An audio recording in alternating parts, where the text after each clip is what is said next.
तू पति के साथ रहबू कि लवर के साथ रहबू? हम लवर जी पर हम हईसन हईसन गाना वायरल हो जाता जौन अरविंद अकेला कल्लू के वायरल हो रहे गाना होली में सबसे ज़्यादा होली में वह गाना बाजल बा सबसे ज़्यादा मिलियन व्यू रहे ओकरा में फीमेल गायक रही शिल्पी राज।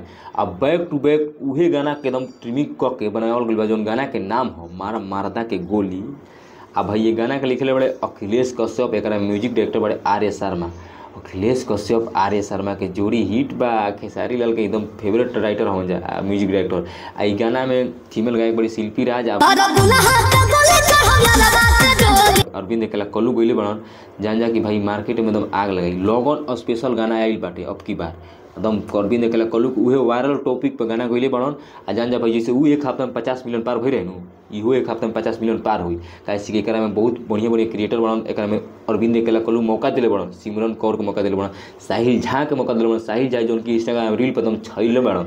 यही से अरविंद अकेला कल्लू के गाना में रहन त लागता उनके चलते सबसे ज़्यादा हाईएस्ट मिलियन वाला व्यू गई। आ ई गाना जो आइल बा आज मारा मारदा के गोली ई भाई लगन स्पेशल अटे। एक बार जरूर वीडियो देखिए लोग तब बुझाई कि कैसन गाना बाटे। काहे कि जो पीछे वाला गाना रहे देवरे साथे खेलम होली उ भाई तो हिट बा।